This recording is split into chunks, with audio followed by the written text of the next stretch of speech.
Kintsugi Heroes acknowledges funding and was made possible with support from the Community Broadcasting Foundation. Find out more at cbf.org.au.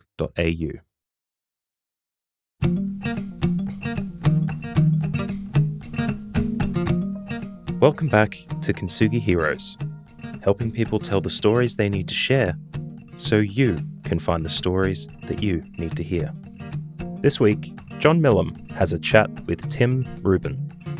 Tim's journey takes him from being an IT salesman in South Africa to running illegal casinos, moving into the music industry, and finally landing as an IT expert in Australia. Along the way, he faced intense personal challenges, including the trauma of military service and the tragic loss of his sister. Tim really opens up about these and how they affected his life, leading to a breakdown and eventual growth. He shares how he learned to address his emotions, understanding that behaviors ingrained by trauma can be changed with effort. Enjoy this one with Tim Rubin. So, ladies and gentlemen, listeners to Kintsugi Heroes, welcome back to another story, another episode of Kintsugi Heroes Stories That Matter. And today it is, it's always my privilege to talk to our guests, but today is especially fun because it's a man I admire on many levels, a man who has experienced moving from one country to another, from South Africa to Australia, a man who has experienced service to his country, is a IT guru, which is something I identify with or used to identify with.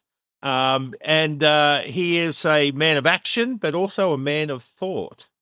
And I'm talking about Tim Rubin. My guest today is Tim Rubin. Welcome, Tim. Thank you, John. Lovely to be here.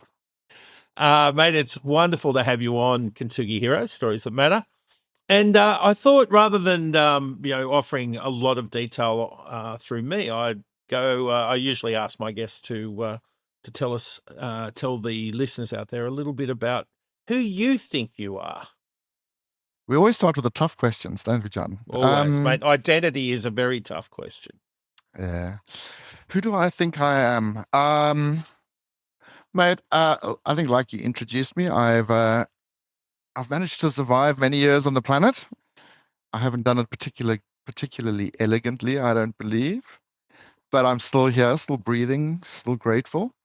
As you mentioned, typical sort of childhood, much like you'd have here in Australia, a lot of sunshine, a lot of beach, a lot of sports, a fairly conservative kind of an upbringing. So the expectation is always you become a doctor, a lawyer, or an accountant, and nothing else really matters. And I went the traditional path through life. I served my country. It was a requirement in that age, at the age of 18. South Africa was embroiled in an armed conflict for many years, so we were kind of expected to participate in there. Nothing particularly special other than combat. And after that, sort of straight into university, which is kind of where my life started to diverge from what I would deem to be normal. So just dealing with the everyday kind of traumas and grief and things that we kind of go through, sort of put me on this path. But no matter what that path was, I couldn't kind of shake the upbringing that I'd had and the way society expects you to conform, the way society expects you to think. So I've always faced life's challenges in the way that I've been expected to, and as a probably very similar to Australian, to be very stoic and very manly about everything it is that I do. And my definition of manlyhood, I think, really dictated how my life ran until it ran completely off the rails. And it became apparent to me that I needed to think and be and live a totally different way. So I wouldn't say that I've had an exceptionally different past to most people on the planet. And I think, like most of your viewers, at some stage or another, living those expectations, you just run hell for leather into a brick wall, and that kind of resets everything for you, I think. It does. I mean, and it's interesting that reset where I'm, itching to explore a bit further. But let me take you a little bit back, right? As you said, life started in uni to deviate, right, to sort of break through some of your expectations. And you talk about manliness as if it's a palpable thing. Do you think that came from, South Africa is a place where that kind of masculine culture was big, right? The sporting prowess and outdoors man, and a man capable of looking after himself or defending his place, right? Do you think was that a good thing? Like often we talk about childhood trauma, but there wasn't trauma. You had a childhood raised in some normal sort of cultural stuff. Was that in of itself traumatic? I think in and of itself, not openly apparently traumatic. But so growing up in a society where there is a very strong expectation of, you're a man, you've got to be strong, you've got to be sporting, you've got to be a winner. South Africa at the time was also in a huge transition from, sort of veering towards post-apartheid. So I grew up in apartheid Africa, which in and of itself was a particularly violent kind of place. Especially if you were of the genetic persuasion that I'm not of. You had to fight for your life and for your rights, which kind of fostered quite a dangerous society. It's very, very unique, and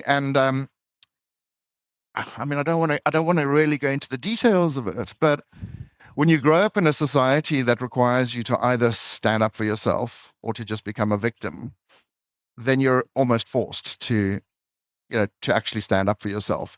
Most of the time, South Africans typically get viewed, especially in Australia, as being somewhat arrogant. But I believe it's actually a result of an upbringing where if you're not going to push your chest out and front up, then you are going to be a victim. You'd be targeted. And the result of absolutely, and the result of being a victim in Southern Africa is usually a lot more fatal than what it would be anywhere else in the world. So you didn't really have a choice. You had to puff your chest out. You had to kind of front up. So in and of itself, I don't think that was traumatic. I think it is a way of behaving that served us well when we needed it. But the problem with that we as humans, I think, face is that we tend to hold on to behaviors that we think have served us well because we think they're always going to serve us well.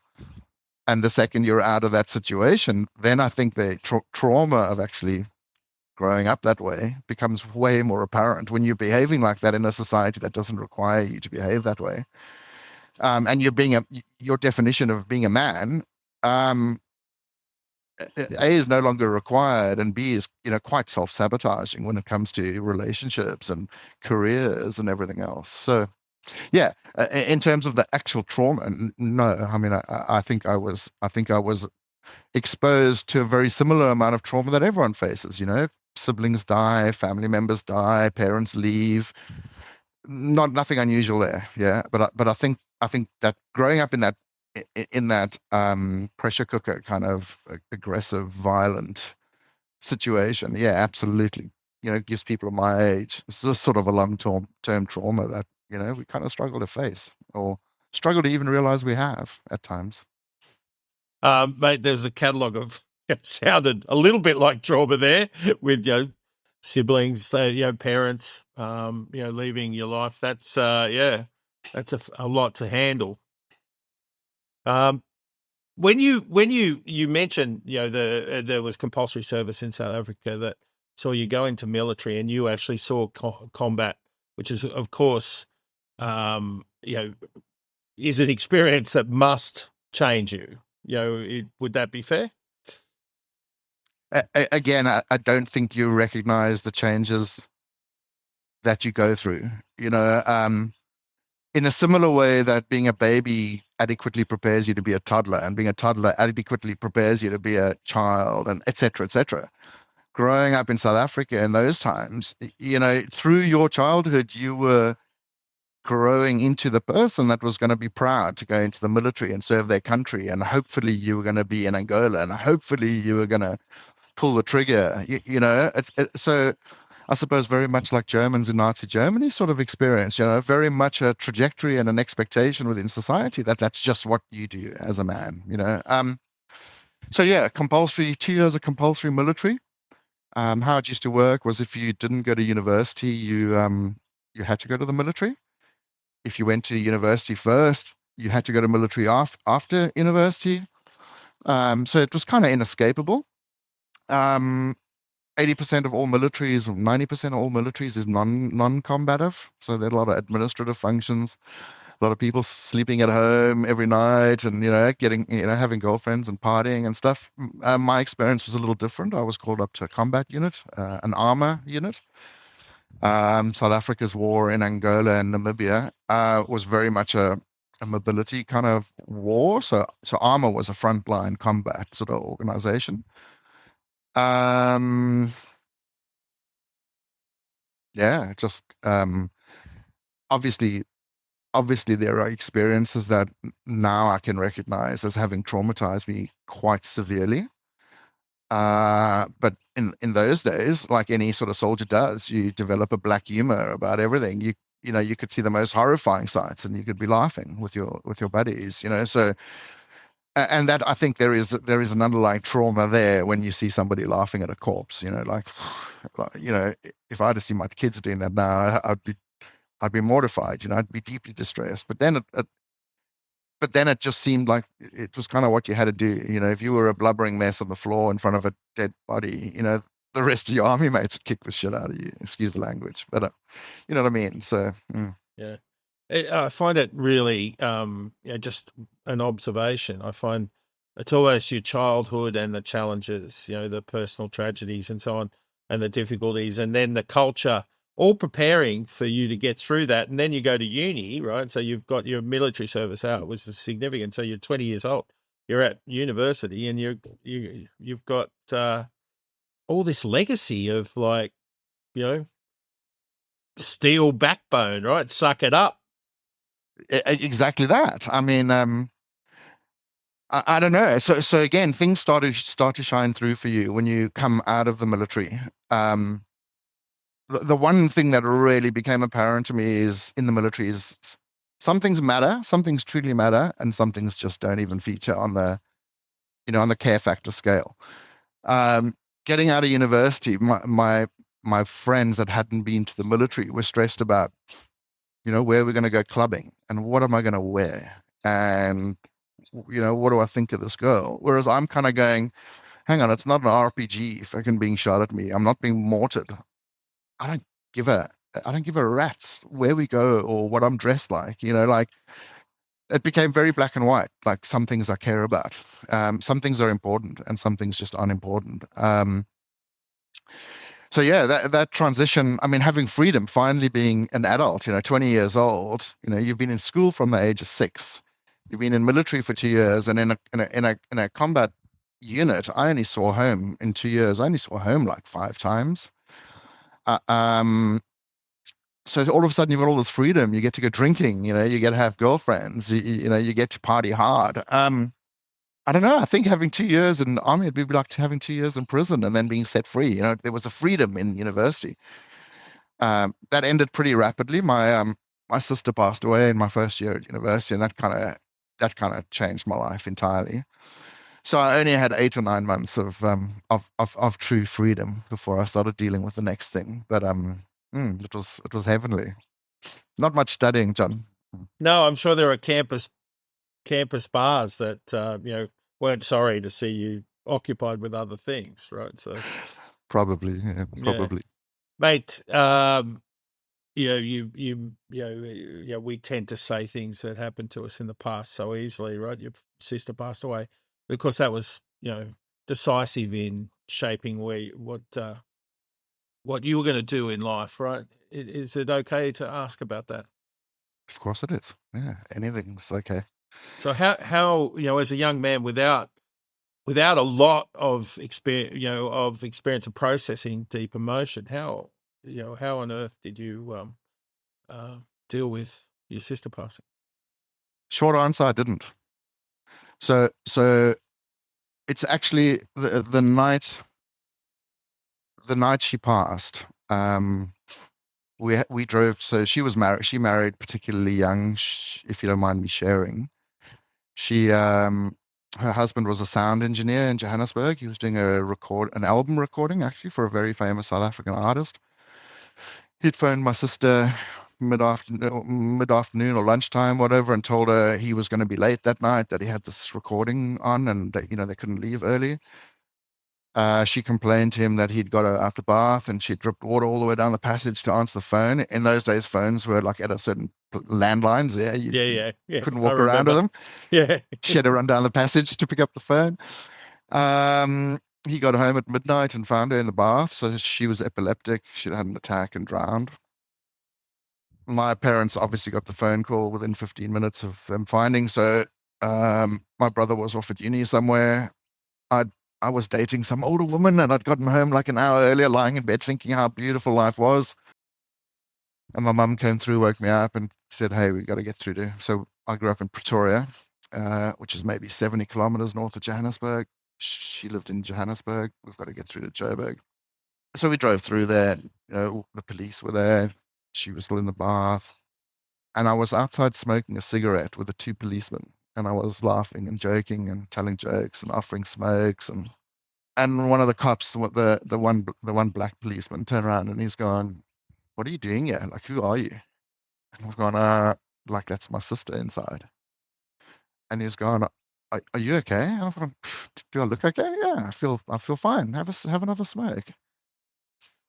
And you could kind of see these two guys sort of stand back and look at me going, "Hang on, something's not good." Yeah. And I didn't realize something wasn't good for 7 years. Like, John, literally, I felt nothing. Like, what I felt was a need to feel something. Yeah. I remember walking around the corner before I went inside, just punching the wall, going, Can I feel it if I hit my hand against the wall? If I break my bones, will I feel that? Because I don't feel anything. I just felt dead." And I didn't feel anything for 7 years, John. Like, it was almost, I think it was almost what I put it to. So we saw a lot of gnarly things in the army. And I think that soldiers' way of dealing with that sort of thing, to kind of lock it away and make a joke about it and show no outward emotion, I think it had set itself in so well that it was playing itself over again in the situation of my sister. And I literally I couldn't even bring myself to feel something. It wasn't that I chose not to feel something. It was almost like I had this little dial, this importance dial, and the second thing started to hurt, that I could just dial it down and go, "It doesn't hurt anymore," you know. And it took 7 years for that damn wall to break, and boy, did it break then. And then I spent 15 years, I couldn't talk about it without being in tears. It was just, I couldn't actually control the emotion.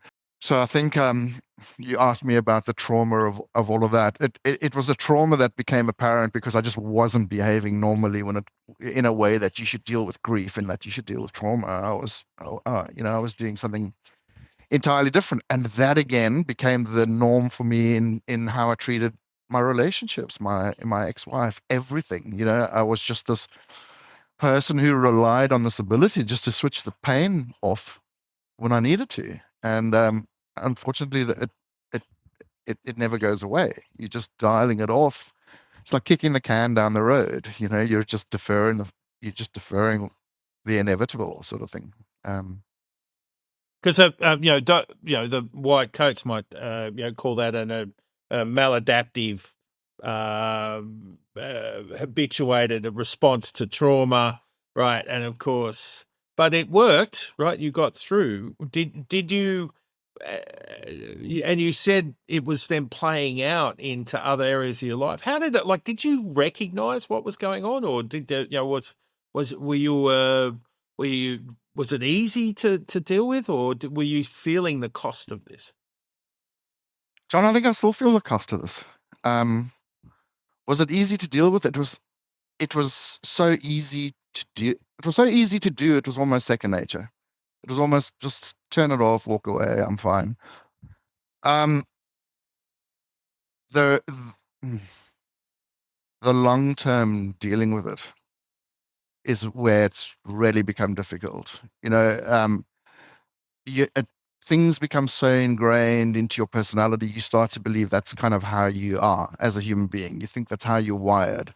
You think the way you respond to aggression, road rage, difficulties in relationships, all of that, you form this belief system that you are a slave to your wiring, if you know what I mean. You're wired Yeah. a certain way, and that's just how you do things. Um, the big transformation, the huge transformation in my life has been the realization that that wiring doesn't actually exist. That you wire yourself. You choose to be wired any way you choose to be, and no matter what your wiring looks like, no matter how volatile or angry or bitter or anything else, you do actually have a certain degree of choice and control over who you're being in the world. Uh, uh, but that is something that I still do. That is, I don't think that is a trauma that you can ever kind of say, I've put that to rest and I'm a transformed human being. It still jumps out in certain ways. When you deal with things you don't think you can cope with, heartbreak, or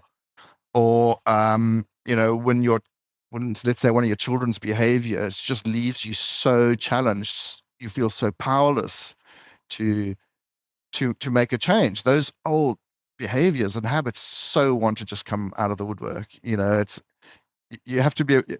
I find I have to be conscious and vigilant all the time, or else that I still get that behavior sneaking out.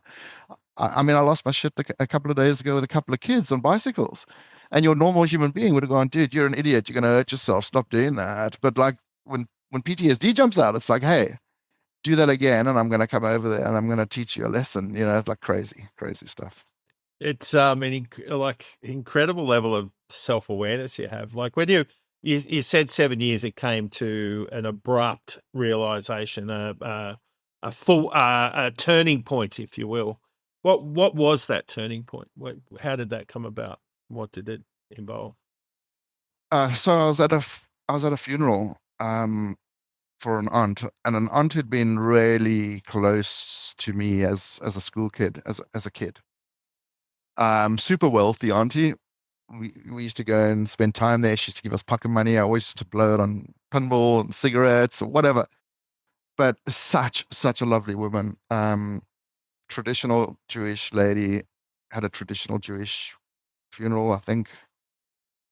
In the absolute pouring rain, and I was in the hole with a shovel in my Hugo Boss suit, shoveling sloppy mud into this, and I just lost control of my emotions. I just broke. I just fell apart. And it wasn't because that auntie had meant so much to me. It was, I just think it was an upwelling of grief from all throughout my life that just found the perfect moment to go, all right, you need to feel this now. And fuck, boy, did I feel it. So I don't actually think it was a particular occasion. I don't, it wasn't the result of any sort of. I'd never gone and seen anybody. I'd never actually gone to somebody going, "Hey, I think I got PTSD.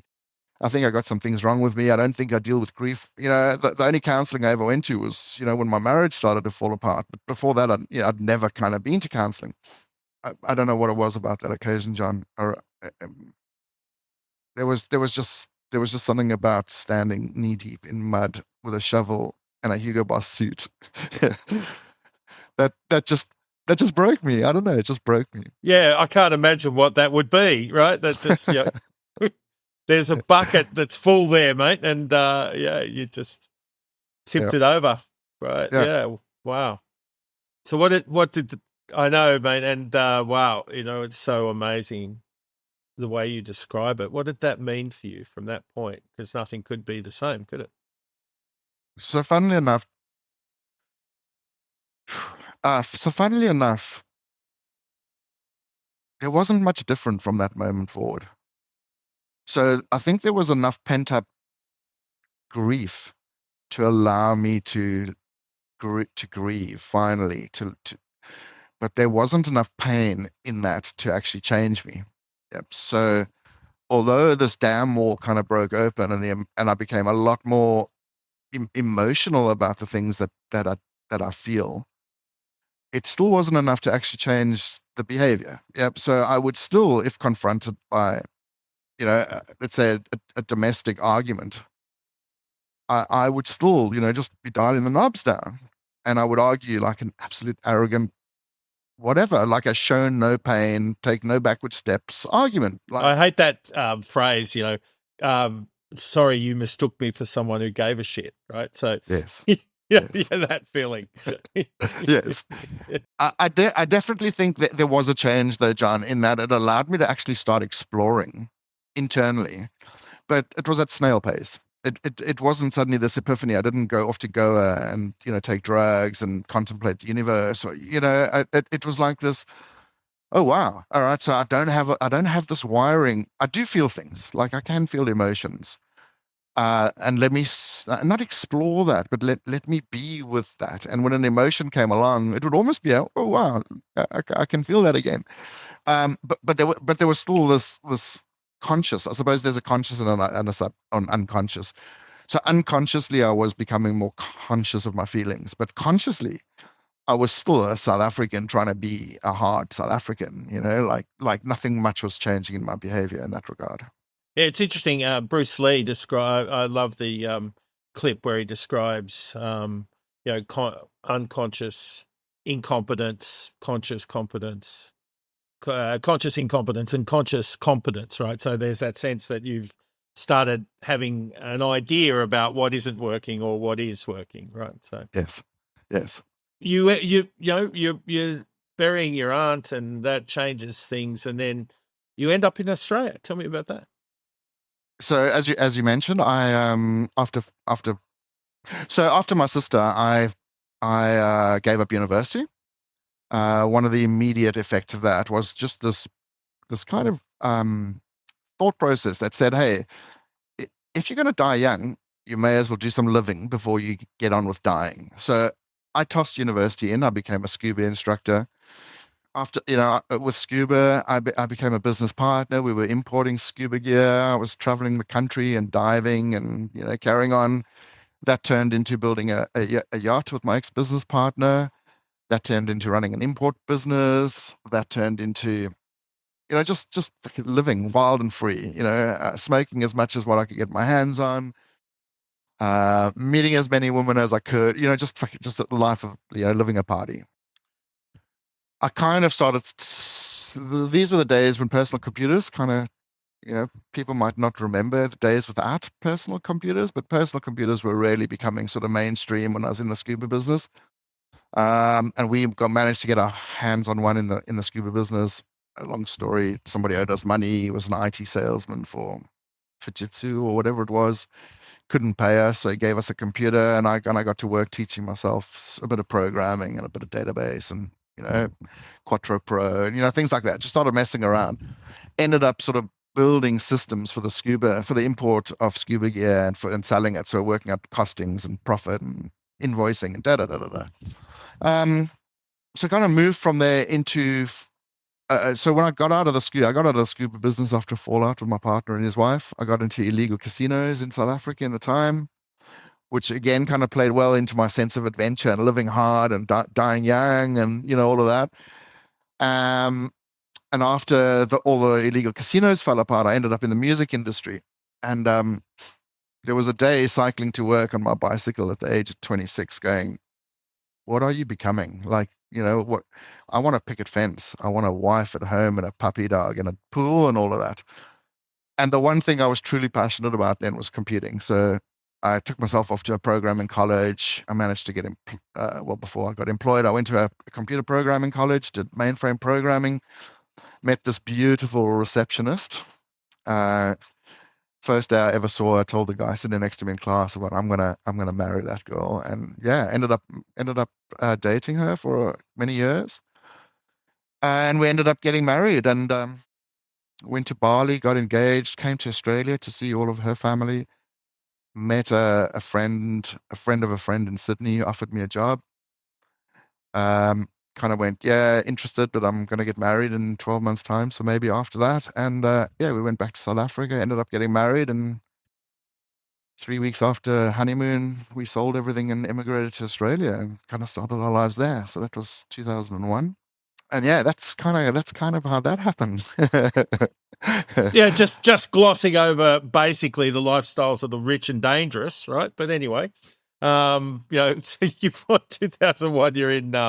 You're in Australia, and what we've got here is you're climbing the IT ladder, and you're safely ensconced. What about Australia drew you? Right, I know it's quite similar in feel in some ways to South Africa. John, honestly, before coming to Australia, I was on a massive banking project. Remember, I've kicked in university. I've issued any kind of formal education. So I'm a man with a year 12, basically. But I had this passion for programming, and I used to just devour programming books and, write code. And thankfully, I have a certain predisposition to kind of being okay coding and also being okay in front of customers and being okay presenting and public speaking and all of those sorts of things. On this big banking project, we had a bunch of British consultants on with us, and they were earning 4 times the amount of money that I was earning, purely because they could charge sterling, and I was charging South African rand. And I just thought, this is bullshit. I'd done some work for an American company in Southern California, so I'd been over there, many times, and I knew I could hold my own with them.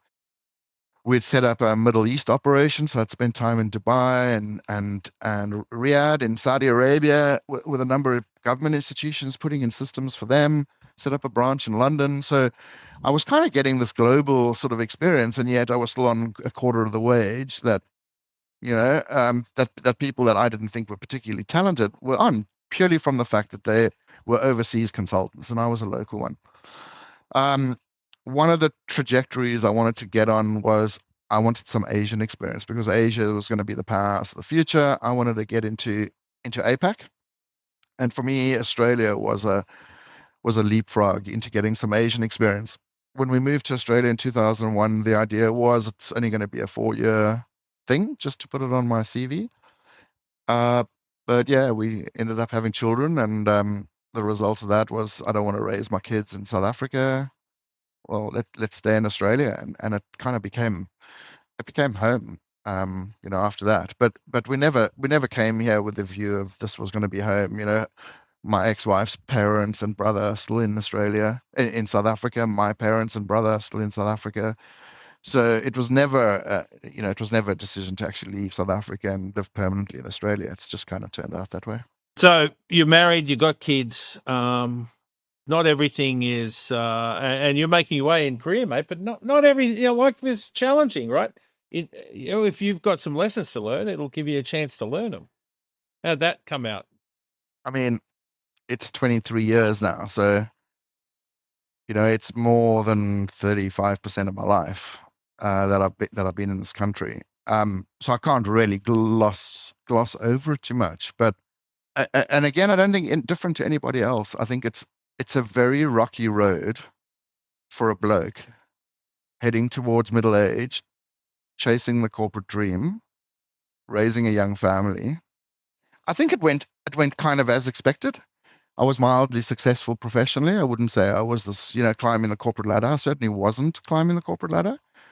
I'm very comfortable with technology, and that kind of ensured that I sort of stayed, with my sleeves rolled up as far as technology was concerned. I never had too much interest in climbing the corporate ladder and sitting in a C-suite or anything like that. I want to put in solutions. I want to learn new technology. I want to be hands-on. I love the hands-on sort of stuff. Things carried on kind of blissfully well, says the man with the face mask that doesn't actually realize what's going on around him. I was getting years behind my belt. I was doing fairly well in my career. I was doing a lot of global travel. I was, making a name for myself with the companies that I was with, some particularly large technology organizations.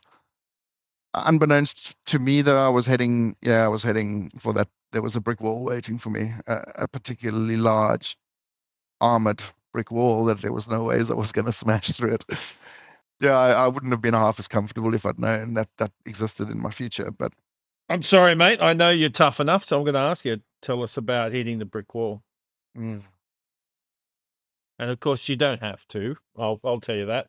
But I really want to hear about it, right? Not because I am sadistic, just because, mate, you have got brilliant insights. I know you're not sadistic, John. I'm happy to tell you about this. I do want to say before we go into this, I recognize that there are two sides to every story. Yeah, my truth and my ex's truth are not necessarily the same. In fact, they're not necessarily even in the same universe. That her lived experience. Two people standing on different sides of the room have a totally different view of the same room, if you know what I They mean. do. So Yeah. I will give you the view from my side of my room.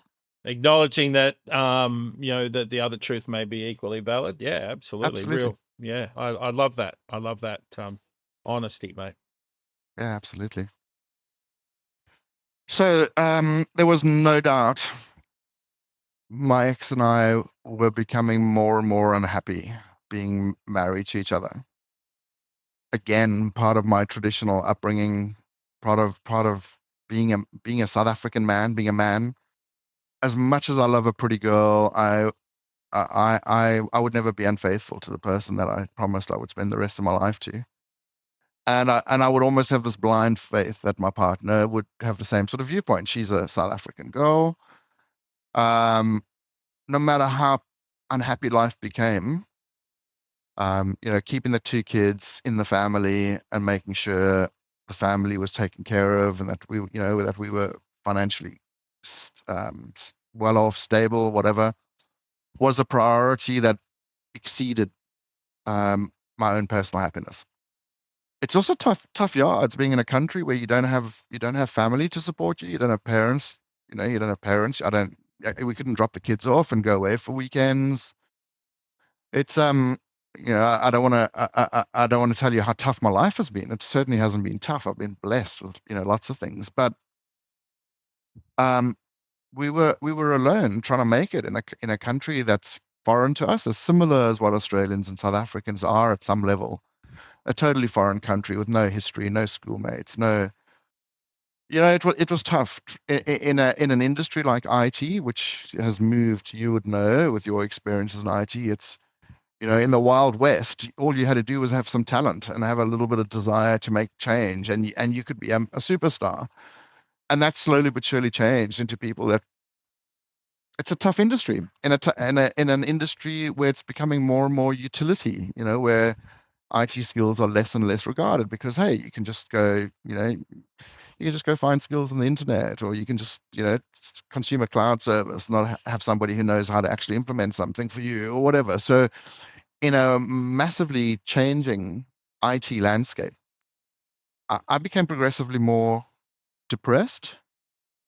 And part of what progressively depressed me more and more was realizing that I was becoming a dinosaur, both professionally and personally.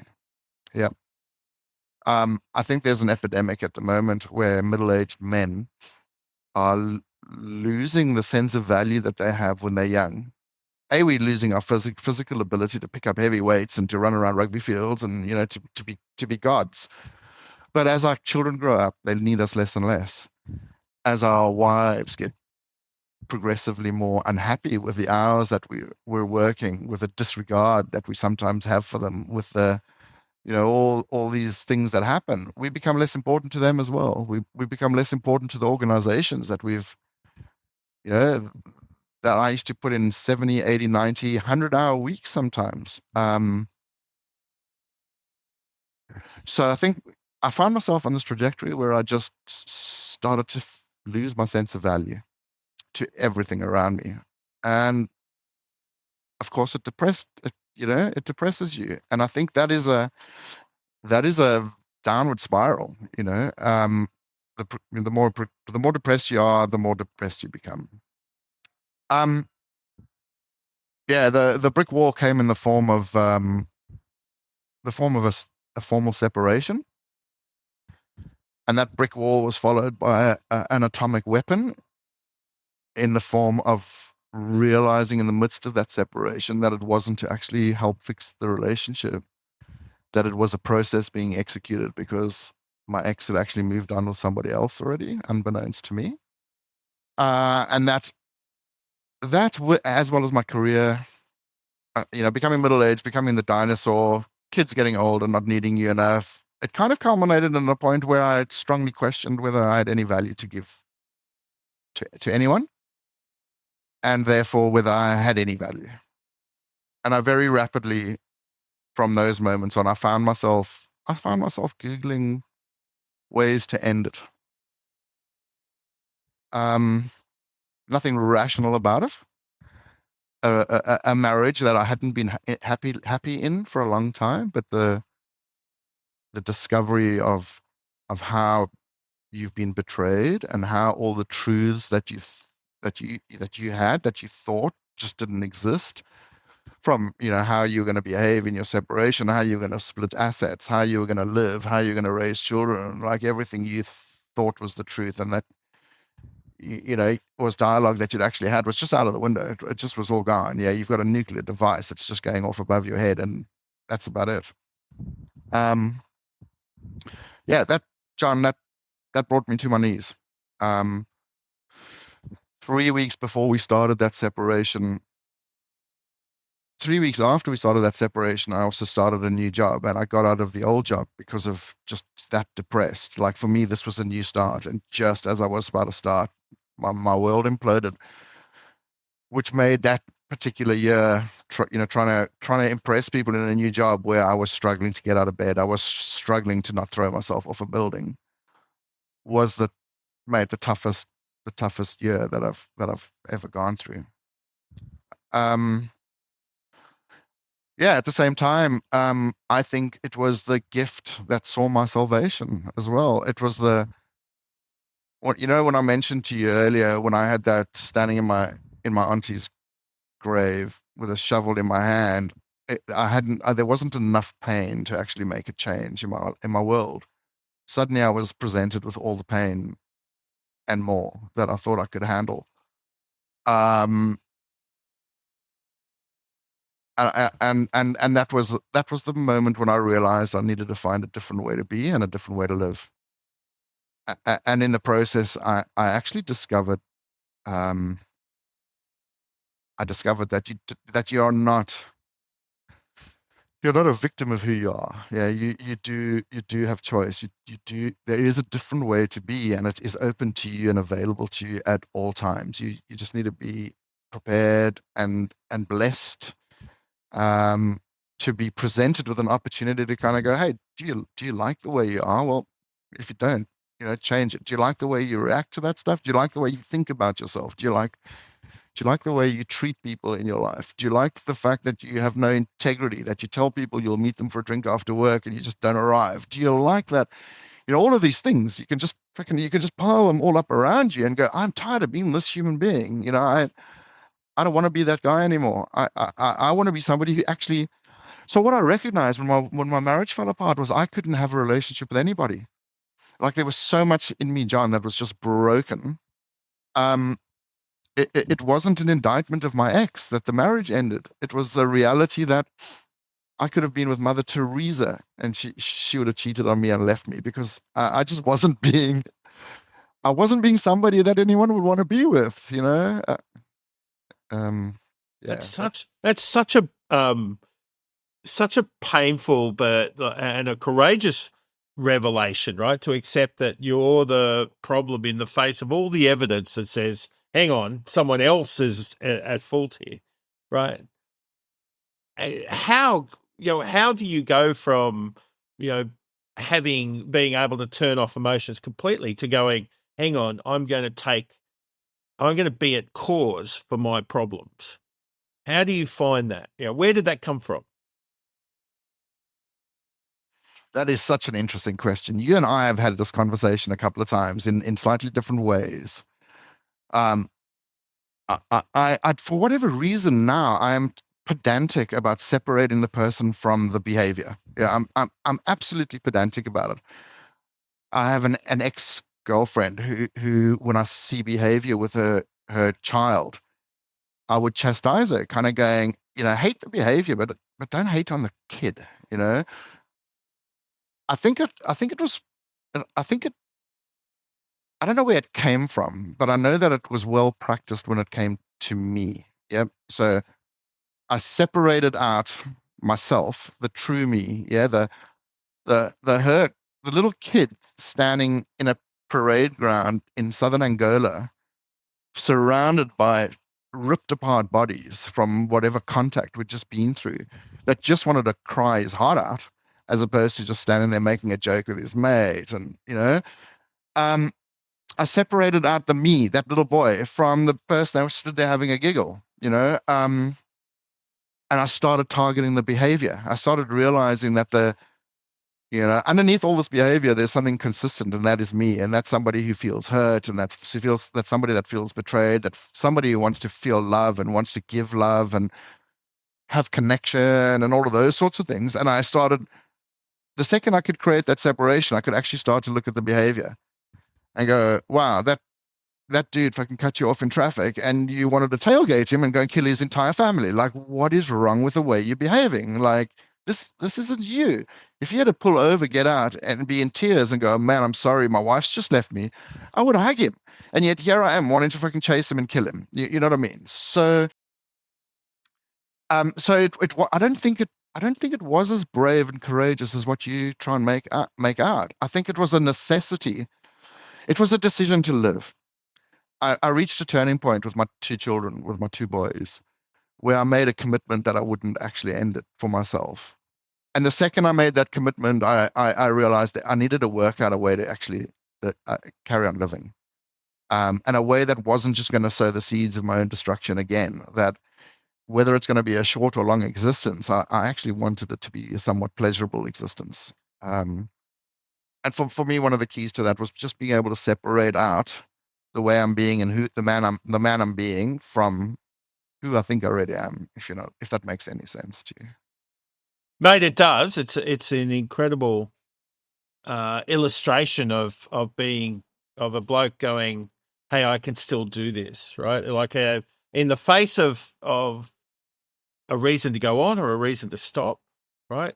Finding that reason to go on, finding the light, right, is such a well, you say it's not courageous. I would say it's a massive courageous thing to do, because to be honest, like all of the other things that were happening to you, right? That sense of loss of worth and, the loss of love and all the betrayal, right?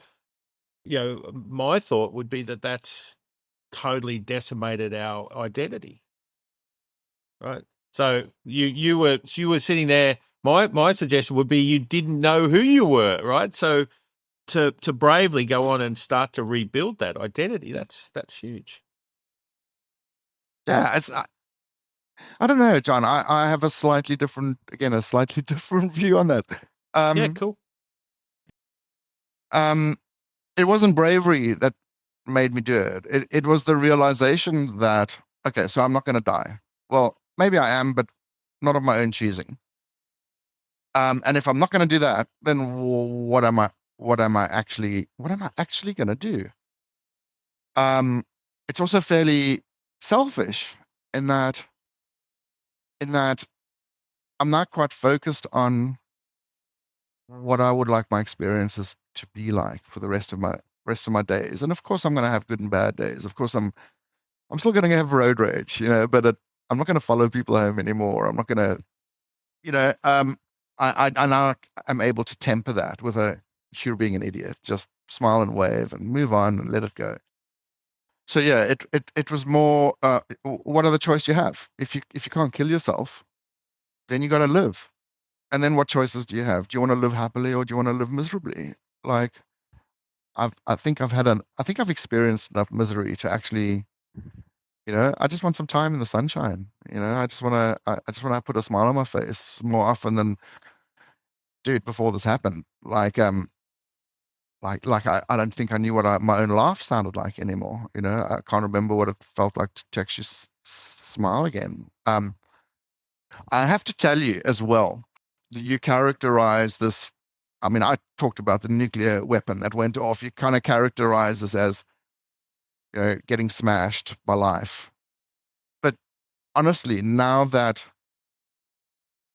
now that some of the pain, now that the heat isn't as high as what it was in experiencing all of that, now that the realization whether, you go through this, is this really happening to me? Like you wake up every morning going, please tell me this is not what's going on, The second you kind of get through all of those things, the the journey of transformation is such an amazing experience. It is such a beautiful gift for me to be able to tell you that I love you as a South African middle-aged male would have been impossible for 99% of my life. And it now feels amazing to be able to say that. And I truly see it as a gift. So a nuclear device fucking blowing my world up was actually the best thing that ever happened to me. It finally shook me to the core where I could actually like honestly look at who I was being and how I was being. And I could honestly I could assess that as going, I don't want to be that. I don't want to be that. I don't want to do that anymore. I don't want to be that person. I don't want to be that school bully. I don't want to be that soldier. I don't want to be any of those things. I want to live what I feel, and I want to feel my life.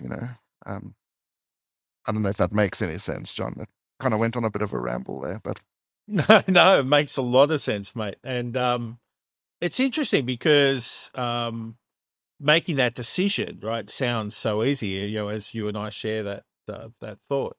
But of course, it requires a whole bunch of of new paths, new strategies, and new tools. What was important that you needed to learn to be able to do, to see that, such traumatic drama as being a gift? wow, John, so much, so much. A big combination of I needed to learn things and I needed to feel things. Yeah, and I needed to do them at the same time. So if I can reflect into some of those learnings and feelings, I needed to. I've spoken about this before, but the first thing that I needed to realize is that every future I thought I had was just a figment of my imagination. That it's great to have dreams and desires and goals and everything else, but I was convinced that my life would go the following way, that my future would look like this, that when the kids left home, that my ex and I would buy a place up on the beach somewhere and we'd live out our days there and we'd finally reconnect and get to know each other. And it was a dream, John. It was a dream that was never ever going to happen. So the first thing I think I needed to learn was that this journey that I was now undertaking was just a combination, was just one step into the black void after another. That every single morning I would wake up and go, I don't know how to live anymore. I don't know how to be anymore. I don't know who I am. I am just going to take another step into the dark and trust that it's going to be okay. Um, that learning coincided with me suddenly realizing as well that I think maybe, well, not unique. Maybe some of your viewers can resonate with something with this. I'd never been present in my life before, John. And what I mean by that is every single moment of my life was with a view to something in the future. Everything. So in the past, this conversation, I would be actively sitting here thinking, I wonder what this video is going to look like when we're done. Yeah, I'm looking forward to the day that I can actually go into Kintsugi Heroes and I can, see what an idiot I've made of myself or whatever. There was always some future outcome, future thing that I was currently enabling. And my mind was always on that. And if it wasn't on that, it was reflecting on my past and replaying things that had happened and living in this fantasy world of if I did that again, I would do that completely different. Yeah, I would definitely chase him home and I would definitely, whatever that looked like. I got confronted by a very close friend. I got confronted with, you're not present in your life. You've never been present. The most confronting thing he ever said to me was, can you feel the sunshine on your skin?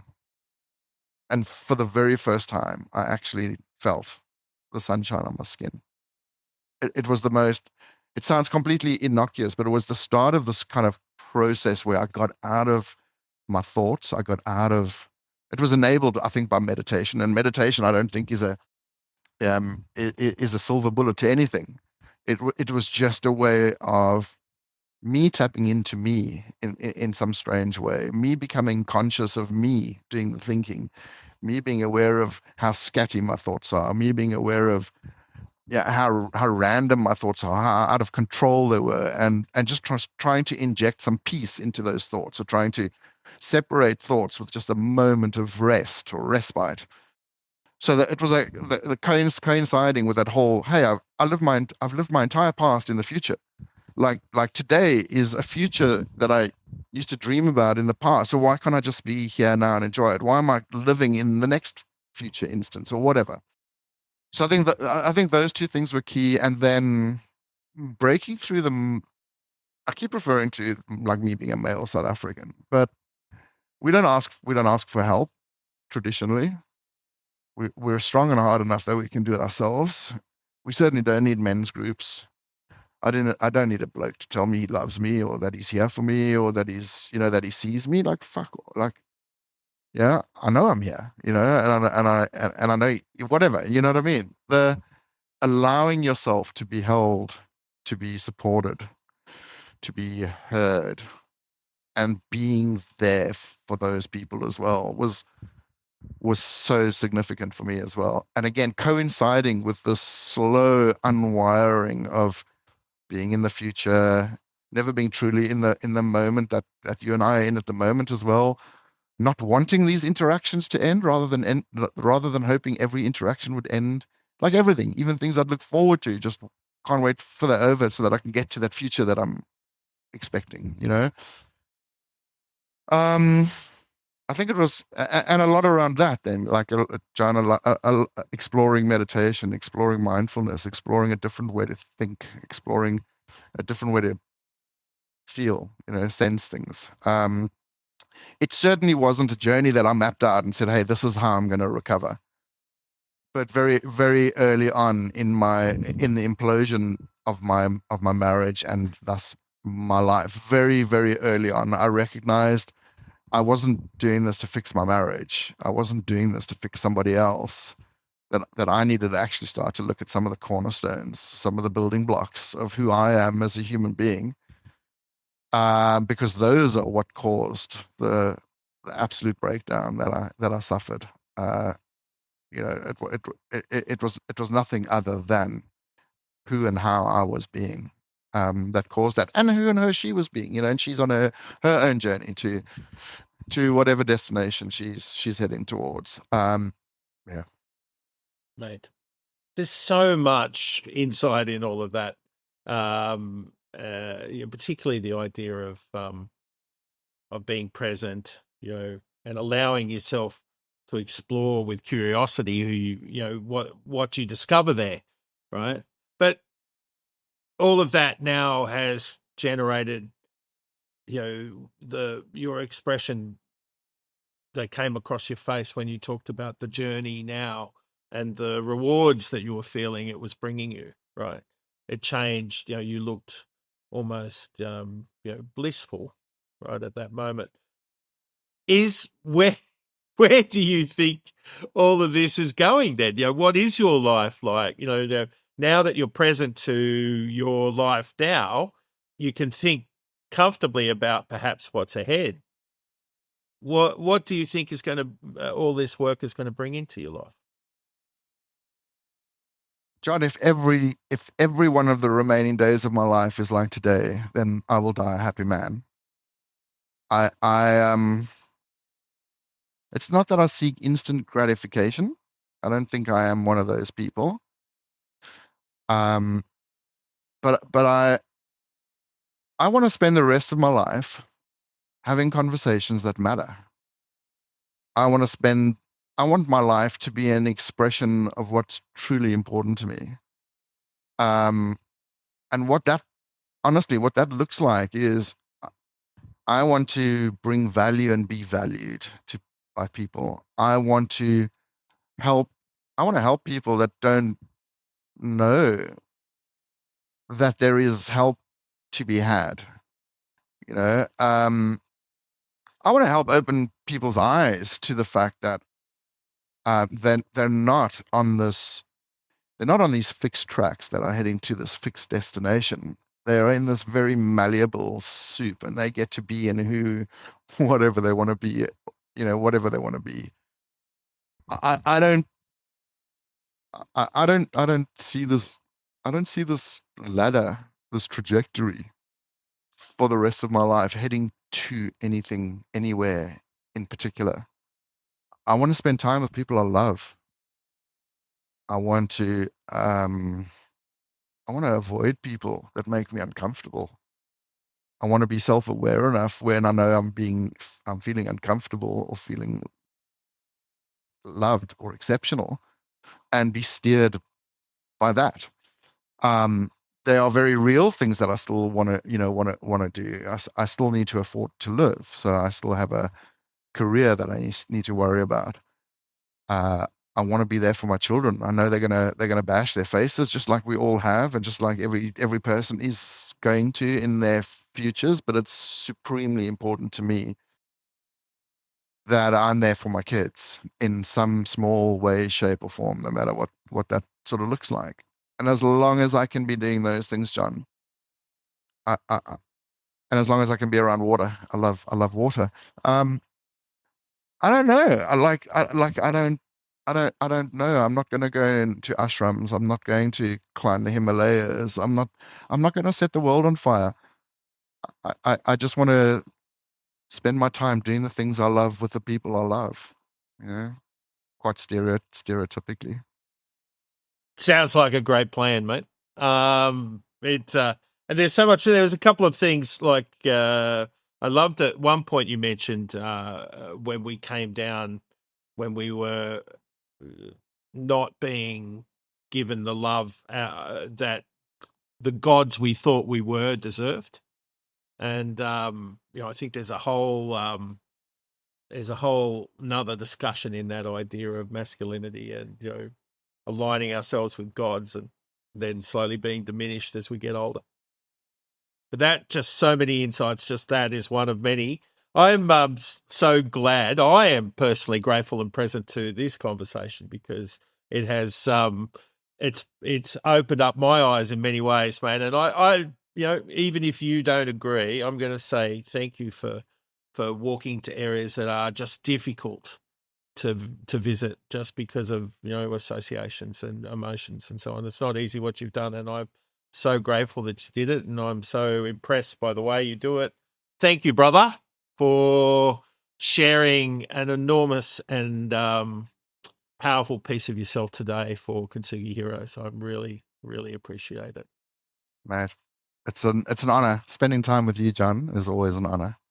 Oh, you salesman, you. Yeah. Doing what I love with people I love. This is the top of it all.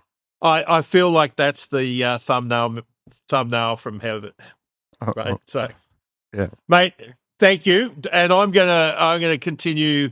I'm gonna take that on. I'm gonna do more things I love with more people I love, and perhaps I'll add the bit where I go, and also I'm gonna go and find more people to love. Yeah. There's so many of them out there. Let's find them all, John. Here. Hey, great stuff again, mate. Thank you so much. It's been awesome. Yeah, it has. Much love. Cheers, brother.